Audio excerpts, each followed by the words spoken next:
What's up, traders? This is Vee Trades, and today I'll be doing a technical analysis breakdown for Apple with the ticker symbol AAPL. The last time I looked at this company was back on August 18th, so it has been a few weeks. Please read the description below if you'd like to see the services I provide. Before we begin, please take a second to give the video a like and subscribe for more chart analysis. I appreciate all those who have already subscribed and like my videos. It does mean a lot. Just a reminder that this video is for entertainment purposes only. It does not constitute any financial advice. We will start out the technical analysis by going over what I see in the daily chart and potential price targets. Then we will take a quick look on the weekly chart to wrap it all up. So I'm going to put a vertical line of where I left off for this company, which is on the 18th. And on that 18th, I gave pretty much a breakdown for all the FANG stocks. So that included Apple. So let's take a look at the chart. So the first thing that I noticed was that Apple pretty much reached the target that I expected for about a month and a half now. You guys can go watch my older videos on that. I expected it to reach that 156 level, and that's pretty much exactly where it went. It just took some time. So there was this channel up, and then what prices did was it went sideways in kind of like this range.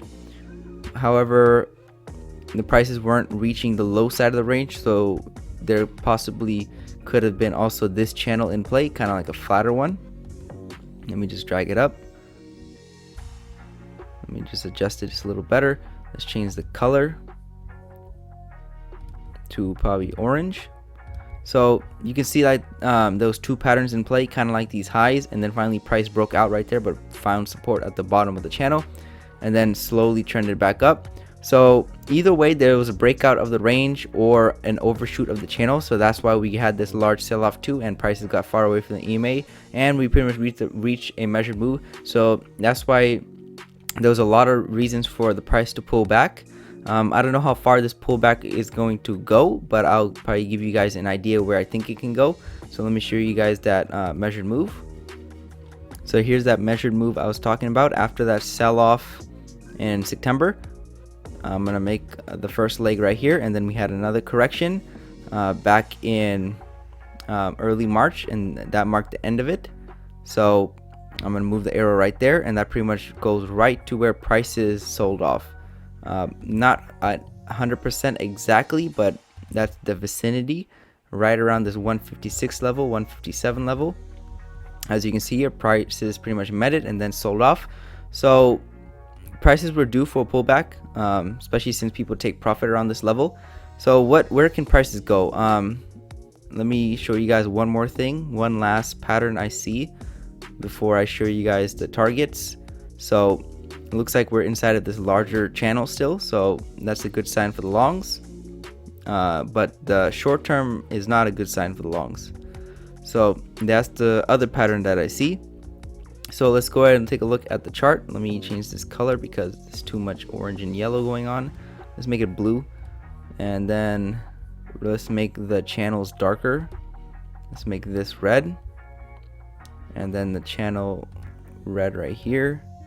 So we have the channels red, the short-term ones, and the blue channel is the long-term one, and then we have the yellow range. So pretty much prices broke outside the range, and then find support on the lower side of the channel, and then we started to trend up. We had a push outside of the channel, so that's an overshoot, and we know that leads to an overshoot on the opposite side. So that's pretty much where I expect prices to go, especially since we just broke out of a range, and usually prices fail outside of a range at least once. So it looks like we got a break outside there, which could lead to a breakout side here. So what I see in the coming weeks and months is that Apple, if it does not find support here and trend higher, something like that, what he could do is break inside of this yellow range, find resistance at the highs, and then continue to the lower side of the range. And if we don't find support there, we're probably going to break outside of it. And if we don't find support there, the next level is the bottom of this blue channel. So that's the long-term view for Apple. Probably end of this year. Looks like we're going to have a large correction coming up. That's pretty much what I see. It doesn't mean the long-term very long-term bias is bearish, because even if we do get a break outside of the blue channel, there's a high likelihood that we will go up to retest that highs and possibly even make a new one. But I believe we are in a need of this correction especially since it looks like it came up short on this opposite side of the channel, so it could lead to a break outside on this side. So in the short term, I do see lower lows coming for Apple. If we don't find support right around this 150 level, that's pretty much where price is closed. So if we continue trend lower, these are the targets and areas that I expect prices to reach. First, this lower side of the range at that 142 level, and then all the way back down to that 135 level, and possibly even the high 120s. So let's just take it day by day. If prices find support and trend higher, then I will change my targets, but those are the targets that I see as of right now. So let's go ahead and take a look at the weekly chart. So here we have the weekly chart for Apple, and like I said, pretty much the spike and channel up. So this was the spike up. Let's adjust it just a little cleaner so it fits the price action the best it can.